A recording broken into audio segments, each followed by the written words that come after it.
gente tem muita facilidade em semear na vida dos outros.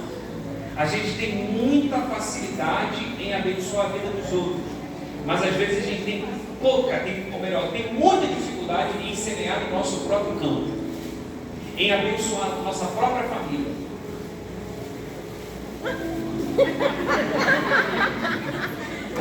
Eu preparado já fica feio, você imagina distraído.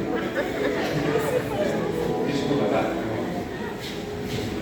Quem está comigo aqui? Amém. Então a gente precisa, em primeiro lugar, cuidar do nosso campo, cuidar da nossa casa, da nossa família. E às vezes a gente encontra muita dificuldade em semear no nosso campo. Porque olha só, quem foi Adão? Adão foi um jardineiro. Deus colocou Adão para ele viver aonde? Em um jardim. Então Adão era um padeiro, Adão era um açougueiro? Não, Adão era um jardineiro. Então Deus colocou Adão dentro do jardim e falou: o que você vai fazer aqui dentro? Você vai cultivar a terra, você vai cuidar desse lugar. Porque o culto de Adão era cultivar a terra, porque o culto vem de cultivo. Então o maior culto que você pode prestar para Deus não é aquele que você realiza aqui, é aquele que você realiza na sua casa. Porque enquanto você está cultivando o teu campo, enquanto você está cultivando o teu jardim, enquanto você está cuidando, cultivando a tua família, você está cultuando a Deus. Porque você percebeu, às vezes no culto a gente roda, a gente sempre apresenta, a gente fala em línguas, a gente chora, a gente se emociona. E na nossa casa? Então o maior culto que você tem que prestar para Deus é lá na tua casa. Porque você foi chamado para cultivar. Porque o culto de Adão não era o nosso culto, não. Adão não chegava assim: vamos começar um culto? Vamos. A girafa lá com a oportunidade. Não, o culto dele era cultivar a terra, era cuidar da terra. Então quando você cuida da tua casa, quando você cuida do teu casamento, quando você cuida dos seus filhos, você está cultuando a Deus. Aleluia. Agora, tem um jargão aqui no Rio de Janeiro, que agora até amenizou mais, falou mais, que fala assim: ó, não, hoje o culto virou tudo. E quando é que o culto vira tudo? É quando só tem barulho e todo mundo glorificando aí. Não, hoje o culto virou tudo. Fulano pregou, virou tudo. Fulano cantou, virou tudo. Aí o Espírito Santo falou comigo: o que adianta virar tudo no culto e desvirar tudo em oculto? Porque culto bom não é aquele que vira, culto bom é aquele que nunca desvira. Porque o teu culto ele nunca começa e nunca termina. A tua vida é eterna. Você está em casa, você está cultuando, você está dirigindo, está cultuando, você está lavando roupa, está cultuando. A tua vida é um eterno culto, irmão. Aleluia. Sabe por que é que Deus expulsou Adão e Eva do jardim? Porque se o culto deles era cultivar a terra, então eles iriam continuar cultuando o tempo inteiro, enquanto eles estivessem ali dentro.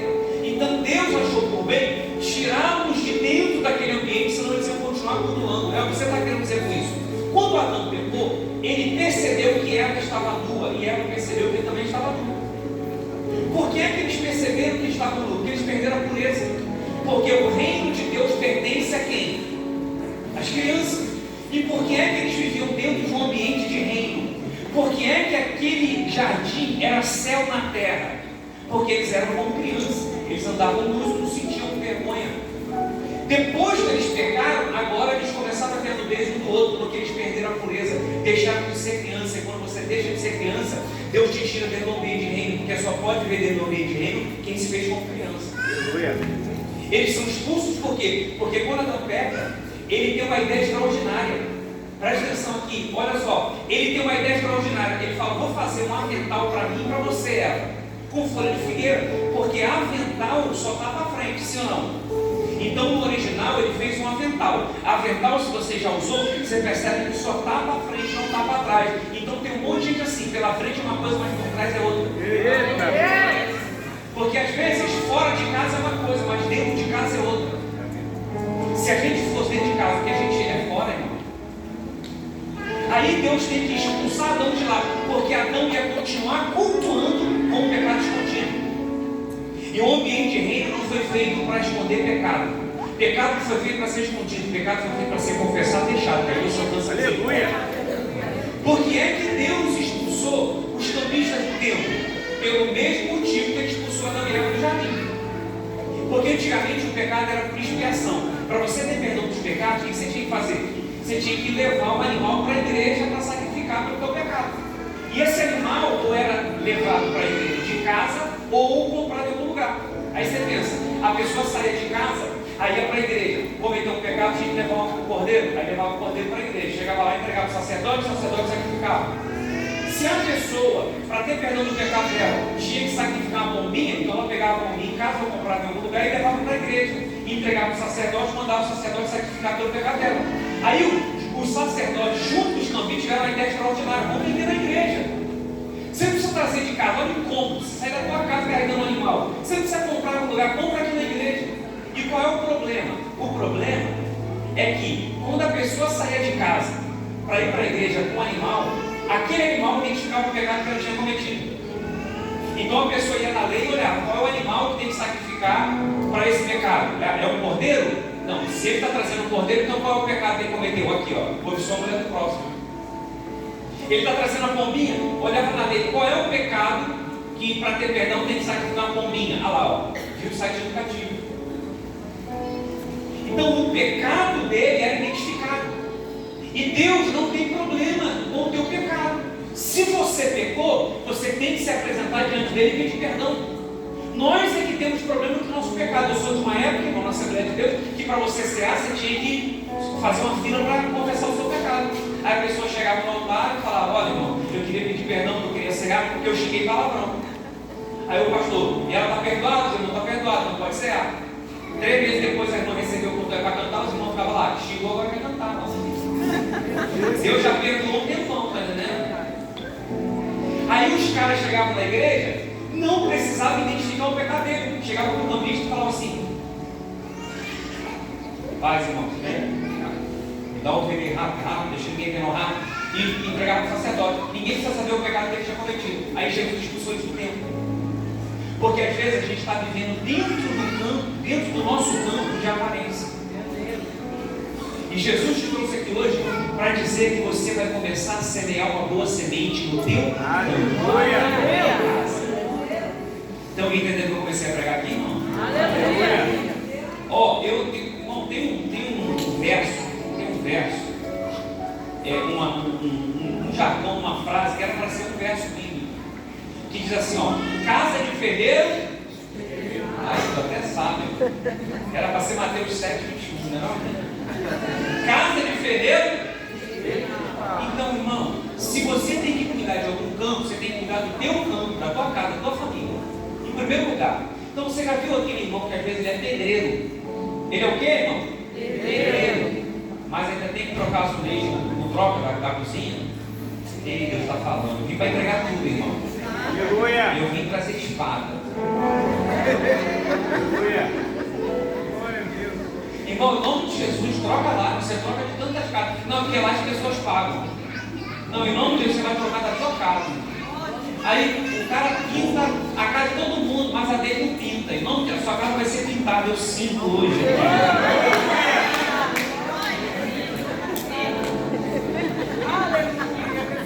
E você, irmão? Você acha que você perde fora, né? E você, irmão? Que é costureira e a cueca do seu marido está rasgada.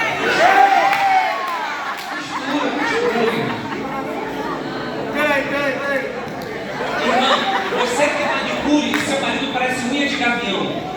Parece Zé do Caixão, irmão. Homem também faz unha, pode fazer, irmão. Se o homem fizer unha, não vira mulher não, fica em paz. Mas tem que fazer unha toda bonita, não. Pinta lá com uma base transparentezinha, mas cuida tudo também, irmão. Eu estava falando, não tá, né? Não, o que era o jardim que Deus plantou na terra? Pensa aqui comigo. Na criação, a gente espera ter Deus criando. Só que chega um momento na criação que Deus para de criar. E Deus planta um jardim. Por que Deus não falou assim: haja jardim? Se Deus falou: haja luz e houve luz, por que Deus não poderia ter dito: haja jardim? Se Deus falar haja jardim, Ele não ia criar o jardim? Sim ou não? Sim. Mas Deus não disse haja jardim, Ele plantou o jardim. E se Deus plantou o jardim, irmão, é porque o jardim já existia. Porque você só pode plantar aquilo que existe. É por isso que Ele não disse haja homem. Por que Deus não disse haja homem? Porque o homem já existia. Não, Ele não falou haja Adão. Sim, Ele não falou porque o homem já existia. Porque Efésios 1:4 diz que nós fomos gerados em Deus antes da fundação do mundo. Então, antes de existir o planeta Terra, Você já tinha nascido em Deus. É por isso que Ele vai formar o homem do barro. Deus não está criando o homem, Ele está formando o homem. E por que é que Deus forma o homem do barro? Sabe por quê? Por que do barro? Nada para cá. Ele forma o homem do barro porque o homem não é simplesmente um corpo, é uma casa. Aleluia. Você já viu uma casa de pau a pique? Uma casa de pau a pique, você faz toda a estrutura com ripa de madeira, depois você vem formando com barro. Aqui no Seca tem uma casa. Então os ossos de Adão eram como se fosse a ripa. Depois Deus veio forrando com barro. Aqui no Seca tem uma casa. Já tem um apontamento profético para a nova aliança. Deus está dizendo que vai chegar uma hora que o homem seria transformado em templo, em casa, morada do Espírito Santo. É por isso que Deus soprou sobre aquele boneco o fôlego de vida, o que deu vida para Adão, saúde dentro de Deus. É por isso que Jesus roubou o Pai e Ele enviou o Espírito Santo e Ele entrou dentro de você. Você é a casa morada da habitação do Espírito. Depois Deus agora vai plantar um jardim no Éden. Ele tirou essa muda de algum lugar, porque você só pode plantar o que existe. As irmãs aqui que gostam, aqui na sua casa tem terreno, você gosta de plantar. Quando você, irmã, vai plantar, por exemplo, você está passando na rua, aí tem um muro, uma casa assim, um muro alto e uma árvore dentro daquela casa. Aí você fala, vou plantar essa mangueira lá na minha casa. O que você faz? Você passa ali, quebra uma muda, chega no terreno da sua casa, cava um buraco, põe a muda, tapa e joga água. Sim ou não? Sim ou não? Sim. Me ajuda, sim ou não? Sim. Não, irmão, você toca a campainha. Deus está falando com alguém aqui, eu estou sentindo. Talvez Deus esteja só para falar isso com você. Você toca a campainha e pede, senão é furto de muda. É por isso que aquela mangueira na tua casa não dá fruto, você não sabe por quê. Volta lá e pede perdão àquela irmã que você tem agora na estação, só vai dar mandando. Aí você pede e dá certo. Da onde Deus tirou uma muda para plantar o jardim que Ele plantou no Éden? Apocalipse 2,7 diz que Deus tem um jardim no céu. E no meio desse jardim que Deus tem no céu tem a árvore da vida. O jardim que Ele plantou aqui na terra, no meio do jardim também tinha a árvore da vida. Então eu creio que Deus foi lá do jardim dele no céu, pegou uma muda e veio aqui na terra e plantou um jardim na terra, que Ele tirou uma muda do jardim dele particular do céu. E depois colocou Adão e Eva lá dentro. Sabe o que Deus está dizendo para Adão e Eva? Vocês irão viver na terra, mas vocês irão viver no céu na terra. Bom, o que é a tua casa? A tua casa é céu na terra. Quando Jesus ensinou a gente a orar, Ele falou assim: Pai nosso que estás aonde? Aí Ele falou: me leva para o teu reino? Não, Ele disse: venha ao teu reino, porque quando você está aqui, não é você que tem que ir, é o reino de Deus que tem que descer. Aleluia! Então a tua casa é céu na terra. A tua casa é o jardim que Deus plantou. A tua casa é um campo que você precisa cultuar lá dentro, que você precisa semear. Então Jesus me trouxe aqui hoje para dizer que você vai começar a semear no teu campo, no teu jardim, na tua casa, na tua família, porque a tua casa a partir de hoje vai começar a viver o céu na terra. Você pode glorificar com mais animação aí, mano? Olha o que nós lemos. Porque o reino de Deus é como um homem que semeou uma boa semente no teu campo. Você sabia que Deus, ele criou a família dele? Deus tem uma família. Você já leu isso na Bíblia? Sim ou não? Deus tem uma família. Deus criou a família dele. E para Deus criar a família dele, Ele criou quem? Adão e Eva. Ele forma o homem, Adão, e do homem, da costela do homem, Ele forma a mulher. Deus constituiu o primeiro casamento. Para que Deus constituiu o primeiro casamento? Porque através do casamento, Deus ia criar a sua família. Então o casamento foi um meio que Deus criou para nos dar uma família. Qual é o nosso problema? É que a gente erra quando a gente desejou do Senhor um casamento. Deus nunca quis te dar um casamento, Deus sempre quis te dar uma família. O casamento é um meio que Ele criou para te entregar uma família. Porque o propósito de Deus, nosso Deus é um Deus relacional. O nosso Deus sempre priorizou a família. Então tem gente em casa falando: não quero ter filho, não. Casei mesmo mais para poder o quê? Não, eu liderei jovens durante muitos anos da minha vida. Aí o jovem falou assim: não, pastor, eu quero casar. Eu perguntava: você quer casar para quê? Ele falou: não, eu quero casar para poder fazer culto doméstico. Não casou para isso. Não casou mais para coisar mesmo, não, você não. Principalmente se tu era crente. Então a gente casa com o interesse pessoal nosso. Porque a gente se casou por causa do mistério. Porque casamento fala de suprir uma necessidade, mas família fala de cumprir um propósito. Aleluia. Então você não se casou para suprir as suas necessidades. Você se casou para você cumprir um propósito. Aleluia. Então a gente se casa para coisar. Aí a gente descobre que o coisar foi algo que Deus nos deu para a gente poder ter filho. Ah, Elvis, então eu só posso coisar ter filho? Não é isso que eu estou dizendo. Eu estou dizendo que Deus criou o mistério para a gente poder construir uma família. Aí você fala: Elvis, e a mulher que é estéril, o homem que não pode ter filho? Filho não é só aquele que sai de você. Se você adotar, também é a família. Sabia que você é filho por adoção? Então filho não é o que sai, não é só o que sai da gente. Filho é aquele que a gente adota. Então todo mundo aqui pode ter uma família. Jesus te deu um casamento para você ter uma família. Jesus te permitiu coisar para você poder ter filho. Olha aqui para mim, só para você entender. O mistério é bom, sim ou não? Sim. É bom, sim ou não? Sim. Só 3 pessoas que ligaram que é bom. Vou te dar mais uma oportunidade. O coisar é bom ou não? Sim. E por que é bom, irmão? Porque sendo bom, a gente só olha de 15 em 15 dias. Imagina se fosse muito. Sim ou não? Irmão, é nem um filho na terra, se fosse dependente. Porque é um troço esquisito, né, irmão?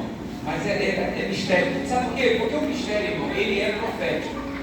E é por isso que tem que fluir. É profético. Por que é profético? Para mim é profético porque Deus deixou na terra algo melhor do que o teu negócio, né? Sim ou não? Tem na terra algo melhor? Não tem, irmão. Não tem. Porque o sentimento da intimidade do casal, o ápice da intimidade do casal, o que a gente sente ali é só uma poeirinha que o Senhor deixou na terra para fazer a gente entender o gozo que vai ser com Cristo por toda a eternidade. Aleluia. Uma vez eu pregando, um rapaz falou assim para mim: não, pastor, tem algo melhor. O que é? Aí ele falou assim: dinheiro é melhor. Eu falei: não é. Imagina você pegar o dinheiro que você tem e comprar um carro de 2 milhões. Quando você apertar o botão e o motor ligar para aquele motorzão, o seu olho vai virar assim? Não vai virar. Só tem um negócio que... Aleluia. Aleluia. Deus abençoou Abraão para quê? Para ele ficar rico? Para ele ficar famoso? Para ele ficar poderoso? Não. Deus abençoou Abraão para que através dele todas as famílias da terra sejam abençoadas, fossem abençoadas. Então Deus abençoou Abraão para que ele gerasse Isaac. E para que todas as famílias da terra fossem abençoadas.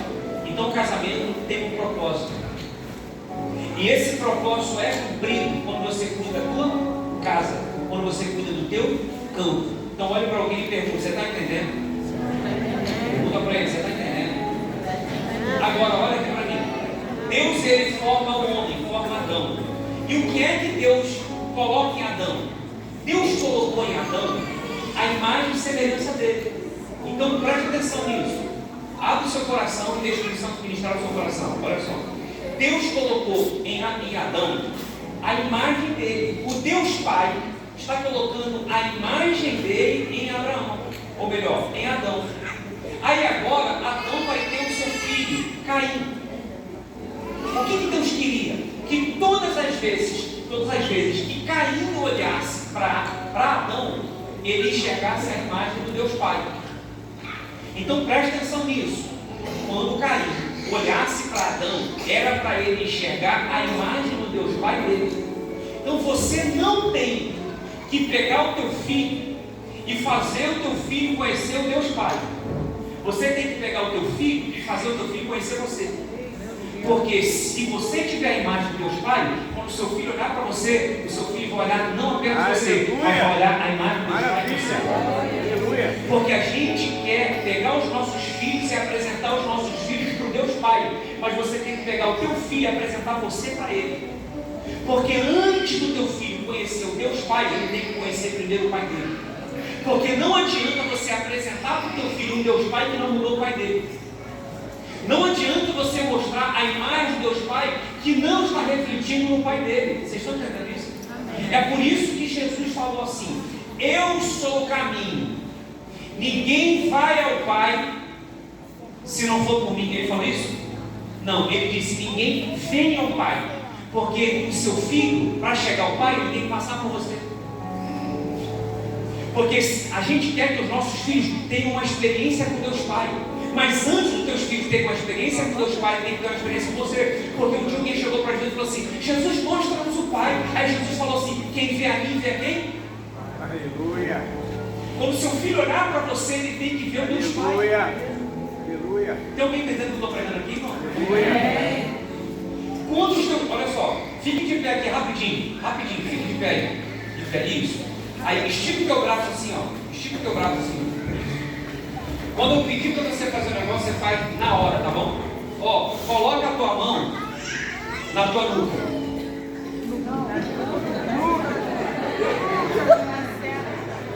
Pode sentar. O seu filho vai seguir muito mais aquilo que você está fazendo do que aquilo que você está falando.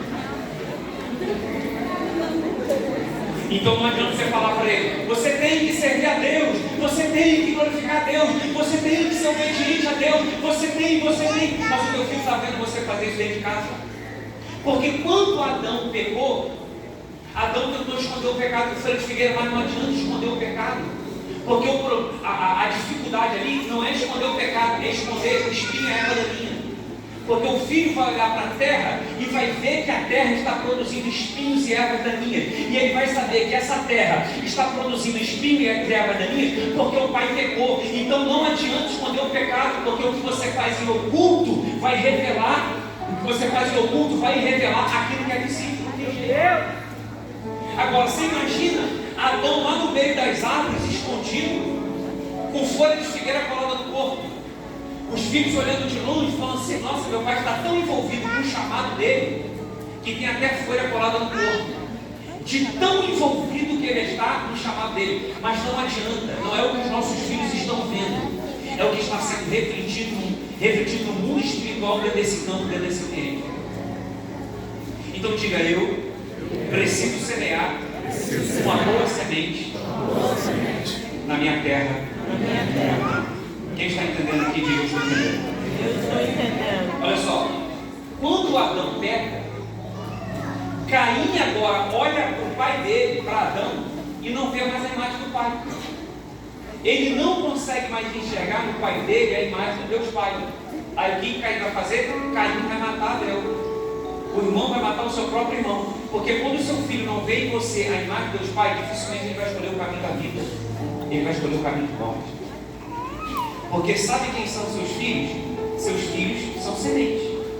Deus falou assim para Adão: Adão, crescei e multiplicai-vos. O que ele está falando? Para ele semear em Eva. Porque você só pode multiplicar, você só pode gerar filhos se você semear. E sêmen é semente. O teu sêmen é uma semente que você semeou na terra. Se você entende que o teu filho é uma semente, então você precisa cuidar, você precisa regar essa semente, porque essa semente se torna uma árvore, essa árvore dá frutos, e o seu filho vai alimentar a próxima geração. Diga: o meu filho é uma semente que eu semeei na terra, então eu preciso cultivar. Você lembra de Abraão? Quando Abraão vai sacrificar Isaac, o que ele faz? Ele pega Isaac e vai levar Isaac como um sacrifício. Quem é Abraão ali? Abraão representa Deus, o Pai. E Isaac representa Jesus. Abraão está fazendo com o filho dele o que Deus ainda vai fazer com o filho dele. Ou seja, Abraão, o que ele está fazendo é um apontamento profético para aquilo que Deus Pai vai fazer lá no futuro. Então, antes de Deus realizar alguma coisa na vida do seu filho, você tem que realizar primeiro. Porque a gente quer que Deus abençoe os nossos filhos, mas você já abençoou? A gente quer que Deus dê uma experiência sobrenatural para os nossos filhos, mas você já deu uma experiência sobrenatural para o seu filho? A gente quer que Deus cuide dos nossos filhos, mas você está cuidando do seu filho. A gente quer que Deus cuide do futuro dos nossos filhos, mas você está cuidando do futuro dos seus filhos. Então ele pega Isaac e vai levar Isaac para sacrificar. O que Abraão tem? Deixa eu ler aqui, Gênesis 22:6. E tomou Abraão a lenha do holocausto e pôs sobre Isaac seu filho. E ele tomou o fogo e o cutelo na sua mão, e foram ambos juntos. O que ele pegou? Fogo e cutelo. Diga fogo, cutelo. Fogo significa autoridade e cutelo significa poder. Então você tem a autoridade sobre o seu filho e você tem poder sobre ele. O fogo fala de autoridade e o cutelo poder. Então você tem autoridade para incendiar a vida do teu filho e você tem poder para matar o seu filho. Você tem na tua mão a autoridade, fogo, para incendiar a vida espiritual do seu filho, mas você também tem o cutelo, o poder de matar a próxima geração. Se Abraão mata Isaac, ele está matando, ele está prejudicando a próxima geração de ser abençoada, porque a próxima geração seria abençoada através da semente dele. E todas as vezes que Deus quis realizar algo na terra, ele semeou alguém aqui. Deus quis matar a fome do mundo, ele semeou José. Deus quis libertar o teu povo, ele semeou Moisés. Deus quis voltar a falar com o teu povo, ele semeou Samuel. Ele quis salvar a humanidade, semeou o filho dele. Então teu filho é uma semente que você semeou nessa terra para impactar a próxima geração. Se você usa o teu poder para matar o teu filho, se você não usa a tua autoridade para encher o teu filho de poder, encher o teu filho da presença do Espírito Santo, então seu filho vai ser morto, é uma semente que vai morrer e não vai impactar a próxima geração. Mas Jesus me trouxe aqui hoje para dizer que você é como um homem que semeou na tua terra, que semeou no teu campo, e em nome de Jesus a próxima geração será tocada, porque você é um homem que está semeando na tua terra, no teu campo, na tua família. E eu acredito, o seu filho será usado para impactar essa geração. O teu filho será usado para fazer a diferença nessa terra. Aleluia. Quem pode dizer glória a Deus? Glória a Deus. Ó, Adão peca e ele perde a imagem do pai. Aí sabe o que ele vai fazer? Ele vai culpar ela. Ele vai dizer, não, foi a mulher que o senhor me deu aí. Foi a mulher que o senhor me deu. Irmão, nunca culpe a sua esposa, porque o sacerdote é você. Nunca. Se você já alguma vez culpou a sua esposa, cuidado. Cuidado que ela pode receber a unção da flor de lis. Cadê os irmãos que falam? Eu repreendo o espírito de flor de lis no meu campo. Aleluia. Se o seu marido está ali e fala, não, fica tranquilo, irmão, fica tranquilo.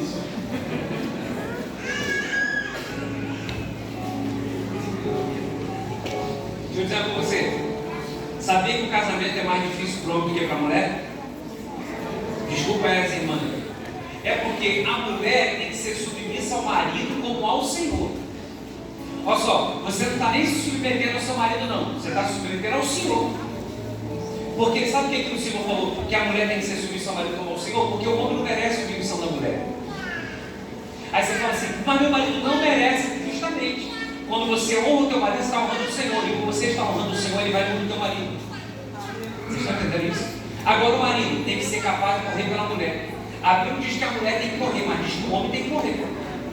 Porque no casamento dá certo, o homem tem que morrer, irmão. Você tem que morrer. Olha para o seu marido e fala assim, morra. Fala para ele, morra.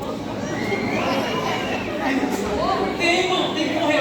Olha só, para Deus formar a mulher, Adão teve que morrer. Olha aqui para mim, Adão cai num profundo sono. Esse sono para mim não é sono, é morte. Porque sono na Bíblia é morte. Paulo fala assim, eu não quero que vocês sejam ignorantes para aqueles que dormem no Senhor. Então Adão não está dormindo, Adão está morto. Porque como que Deus vai arrancar a costela dele numa corda? Que sono é esse? Eu não posso afirmar, mas para ele está morto. Aí que Deus vai, tira uma costela da lateral dele e forma uma mulher. Aí agora ele ressuscita e o advento se casa com ela. Olha como que isso é um apontamento profético para a nova aliança. Jesus estava morto na cruz, o soldado enfiou uma lança na lateral dele, ali saiu sangue e água, os galgos já nasceu a igreja, a noiva, a esposa dele. Aí agora Jesus ressuscitou e vem se casar com a sua noiva. Porque para tua esposa fluir, você tem que morrer, irmão. Eu não estou falando de uma morte física, mas você tem que morrer para você mesmo. Você tem que morrer para os seus desejos, porque o amor não busca os seus próprios interesses. Então pare de reclamar da sua esposa, morra para você e comece a cuidar dela. Porque o homem tem que ser capaz de morrer pela sua esposa como Cristo morreu pela igreja. Aleluia. Então imagina que você está num banco entre os assaltantes, aí chega dentro do banco, aí eles vão negociar com a polícia lá fora e fala assim, vou matar alguém, e só para eles saberem que eu estou falando sério. Aí chega para você, seu marido, e fala assim, ó, ou morre você ou morre a tua mulher. Aí você fala, mata ele porque está na vida.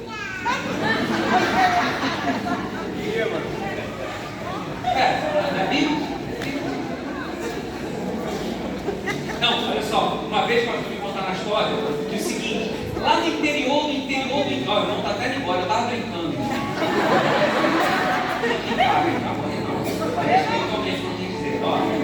Olha aqui para mim. Lá no interior, o marido chegou para a mulher e falou assim, ó, eu estou saindo para caçar, porque eu sou homem, eu que caço.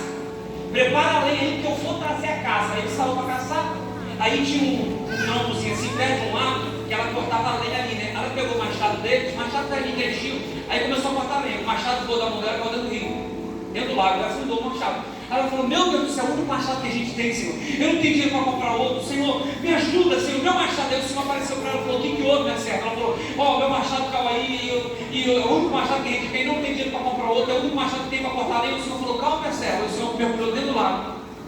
Aí voltou com um machado de prata, falou, é esse seu machado? Ela falou, não, esse não é meu machado, não, meu machado é outro. Aí o Senhor colocou o machado assim de prata, mergulhou e trouxe um de ouro. Machado grandão de ouro. É esse machado? Ela falou, não, meu machado não é de ouro, não, é outro machado. Aí o Senhor colocou o machado, mergulhou de novo e trouxe o dela enferrujadinho. Ela falou, é esse aí mesmo, meu machado. Aí o Senhor falou, minha serva, foste fiel, não deixou nem a prata nem o ouro te corromper. Então, por você ter sido fiel no pouco, te colocarei sobre o mundo. Pode ficar com os 3 machados. Aleluia. E aí Deus apareceu. Ela pegou aquele machado de ouro e prata e levou para casa. Quando o marido chegou em casa sem a caça, falou, estava difícil hoje a caça. Aí ela falou, olha esse machado aqui de ouro, isso aqui custa uma fortuna, e contou para ele. Eu estava lá, o machado estava no lago, eu orei, Deus apareceu. Olha, aí ele falou, meu Deus, isso aqui é uma fortuna. Meu Deus, aí ele falou, foi Deus que apareceu. Ele falou, me leva lá que eu quero ver esse lugar. Aí chegou lá e falou, foi aqui, eu estava cortando a lenha. Aí o machado caiu, aí ele falou, calma aqui. O marido escorregou, caiu dentro do lago e afundou. Não sabia nadar. Aí ela falou, meu Deus, meu marido, o senhor salvou o machado, o senhor também pode salvar o meu marido. Aí o senhor apareceu para ela. Falou, o que houve, minha serva? Senhor, meu marido caiu aí, ele afundou, ele não sabe nadar, Senhor, salva ele. O Senhor falou, calma, fica tranquilo. O Senhor mergulhou. Quando o Senhor voltou, ele voltou com o Brad Pitt. Aí ele falou, é esse aí seu marido? Ela falou, é esse aí mesmo, Brad. Esse aí é meu marido, é o Brad, esse aqui é meu marido. Aí o Senhor falou, minha serva, você não deixou nem a prata nem o ouro corromper o meu coração. Esse não é o teu marido. Ela falou, eu sei que não é. Ele falou, então por que você falou que é? Deixa eu te explicar assim. Se eu tivesse dito que esse não era meu marido, o senhor ia mergulhar e trazer o Rodrigo Hilbert. E se eu dissesse que o Rodrigo Hilbert não era meu marido, o senhor ia mergulhar e trazer o meu. Aí se eu dissesse que ele era o meu, o senhor falou, olha, foste fiel, fica os 3. E eu sou mulher de um homem só, me deixa com breve mesmo. Deixa breve.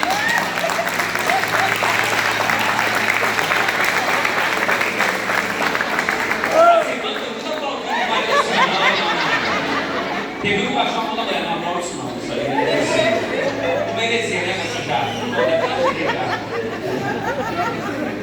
Irmão, se mulher engabela Deus, vai engabelar nós. Não, irmão, você não precisa morrer também não, mas também não precisa trocar nós, né? Fala pro seu marido, não vou te trocar, não vou te trocar. Olha aqui, olha só. Porque o reino de Deus é como um homem que semeou uma boa semente no seu campo. Quando o homem peca, quando o homem pecou, a família de Deus foi prejudicada. Por que a família de Deus foi prejudicada? Porque agora a família de Deus, ela agora está fadada ao inferno. Só que em Gênesis 3,15, Deus inaugura o plano da salvação. Deus fala assim, ó, do ventre da mulher, da semente da mulher vai nascer um. Quem é esse? Jesus Cristo. E esse vai pisar na cabeça da serpente e vai trazer o homem de volta para o relacionamento. Então Deus está dizendo que a família dele estava fadada ao inferno porque o homem pecou. Mas em Gênesis 3,15 ele disse que da semente da mulher vai nascer um, esse é Jesus Cristo, e esse vai trazer o outro de volta. Deus está dizendo que através da semente dele, que ele vai semear nessa terra, vai consertar a família dele. Efésios capítulo 2, verso 19, diz assim: já não sois estrangeiros e peregrinos, mas concidadãos dos santos e sois da família de... Você é da família de quem? De Deus. Então Deus está dizendo que ele tem uma família. Então ele está dizendo que você não é mais estrangeiro, você não é mais peregrino. Por que não? Porque agora você é concidadão dos santos e sois da família de Deus. Por que é que você é da família de Deus? Porque Deus consertou a família dele. E como que Deus consertou a família dele? Lucas 19, 10. Ele diz assim, ó: o Filho do Homem veio salvar aquilo que se havia perdido. O Filho do Homem veio salvar aquilo que se havia perdido. A família dele estava perdida, mas o Senhor salvou a família dele através do Filho dele, através de uma semente que ele semeou nessa terra. Então olha o que Lucas diz: o Filho do Homem. E nós lemos aqui que o reino de Deus é como um homem que semeou no seu campo. Quem é esse homem que semeou no campo? É Deus. E quem é a semente? O Filho dele. Então você hoje não está mais fadado ao inferno. Sabe por que não? Porque Deus resolveu semear um filho nessa terra, no campo dele, e através dessa semente ele salvou a tua família. Sabe o que Deus está dizendo? Que você é uma semente que Deus semeou nessa terra para salvar e consertar a tua família. Você não está entendendo? Você não sabe quem é a minha família, você não sabe da família que eu vim, você não sabe como que foi o meu pai, você não sabe como foi minha mãe, você não sabe como foi os meus avós. Você não está entendendo? A tua família até aqui deu problema, a tua família até aqui estava destruída. E por que é que não está mais destruída? Porque você é uma semente que o Filho do Homem semeou na tua família para consertar a tua família. Você é a resposta do céu para consertar a tua família. Não, você não está entendendo como que é a minha família. Eu não preciso entender como é a tua família. É você que veio aqui hoje para mudar o teu entendimento. Você não é o resultado do acaso. Você não é o resultado da vontade do seu pai e da sua mãe. Você não é a resposta da intimidade do teu pai e da tua mãe, simplesmente não. Você foi gerado em Deus antes da fundação do mundo. Você é uma semente que o Senhor semeou na tua família para mudar a história da tua casa, para mudar a tua geração. A partir de hoje não vai ter mais divórcio da tua família. Sabe por que não? Porque você é a resposta para consertar a tua família. Não vai ter mais desgraça, não vai ter mais separação, não vai ter mais divórcio. Não, ninguém vai desviar mais. Porque não eu? Porque eu sou a semente que o céu semeou na minha família para destruir, aniquilar, acabar com a maldição que tinha na minha família. Você é a resposta de Deus para o teu campo. Você é a resposta de Deus para a tua família. Aleluia. Olha aqui para mim, a gente falou de Abraão. Sabe quem foi Abraão? Um cara completamente influenciado pela cultura de Babel. O que era a cultura de Babel? Era Deus saindo do centro e o homem sendo o centro de todas as coisas. Vamos construir uma torre para tocar o céu, porque o nosso nome tem que aparecer, o nosso nome tem que ser importante. Quando Tera, o pai de Abraão, vai colocar o nome dele, põe de Abrão. Por que Abrão? Porque é um nome influenciado pela torre de Babel, pela cultura de que o homem tem que aparecer. Abrão significa o quê? Pai grande, pai elevado. Olha a cultura de Babel enraizada. Meu filho veio da cultura de Babel, pai grande, pai elevado. Você vai construir uma torre para tocar o céu. O seu nome tem que aparecer. Aí Deus faz uma aliança com Abraão e muda o nome dele. Não é mais Abrão, agora é Abraão. Agora não é mais pai grande, pai elevado. Agora é pai de muitos. Porque o nosso Deus é um Deus de família, é um Deus geracional. Ele está dizendo: o teu nome não vai mais tocar o céu, o teu nome vai tocar a próxima geração. Porque a torre de Babel é o homem na terra querendo tocar o céu, mas não é o homem que tem que tocar o céu, é o céu que tem que tocar a terra. Sabe o que Deus está dizendo? Em Babel, na torre, é o teu nome que aparece, mas você não vai mais construir torres, você vai edificar altares. Porque o teu nome agora não aponta mais para cima, o teu nome aponta para frente, aponta para a próxima geração. É por isso que aonde Abraão chegava, ele edificava o altar. Aonde ele chegava, ele edificava o altar. Por quê? Porque na torre o nome do homem aparece, mas no altar é o nome do Senhor que é santificado. Não é o teu nome que tem que aparecer, é o nome do Senhor que tem que ser glorificado, é o nome do Senhor que tem que ser santificado. E o nome do Senhor não é adorado, não é santificado naquilo que você constrói, mas é naquilo que você edifica.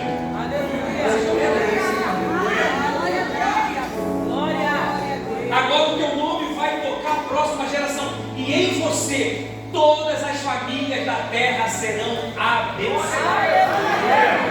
Se você for perceber, a genealogia de Jesus por Mateus não começa nem em Adão e nem em Noé, começa em Abraão. Sabe quem começa em Abraão e não começou em Adão? Porque Adão, ele pecou e impediu seus filhos de terem relacionamentos com Deus desde o ambiente reino. Ele tirou dos seus filhos o direito de se relacionarem com Deus face a face. Então a genealogia de Jesus não pode começar através de um pai que expulsou os seus filhos do jardim. A genealogia de Jesus também não pode começar em Noé, porque Noé foi o pai que amaldiçoou o próprio filho. Noé amaldiçoou Cã e Cã foi para Canaã. Então Canaã está debaixo de maldição porque o pai amaldiçoou o próprio filho. Aí Deus chega para Abraão e fala: ó, a genealogia de Jesus vai começar com você, Abraão. Sabe por quê? Porque você vai para Canaã, para uma terra que está em maldição, porque o pai amaldiçoou o filho. Mas você vai para Canaã, porque lá você vai semear uma semente. Você vai semear um filho naquela terra, e o teu filho vai colher 100 vezes mais numa terra que está amaldiçoada. Porque o pai amaldiçoou o filho, porque seu filho vai impactar aquele lugar. Aquele lugar está debaixo de maldição, porque o pai amaldiçoou o filho, mas ele vai ser bênção, porque você vai semear um filho naquele lugar. Aleluia. Aí quando Abraão chega em Canaã, Canaã está em miséria, tanto que ele tem que ir no Egito procurar o que comer. Só que quando ele chega lá, sabe o que ele faz? Ele edifica um altar e santifica o nome do Senhor naquele lugar. Porque, irmão, a tua casa pode não ter nada, mas se tiver altar, tem tudo. Aleluia.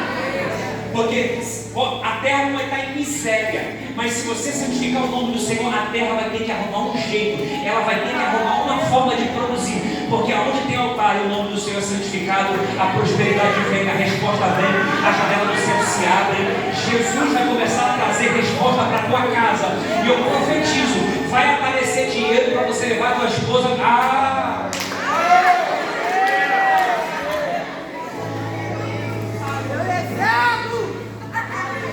Fala para sua esposa assim: vai deixar. Fala assim para ela: você vai deixar o semear então? Agora olha para o seu marido e fala assim: ó, ainda hoje, antes do galo cante, você vai coisar 3 vezes.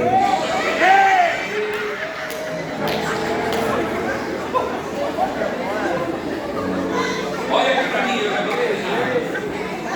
Olha só,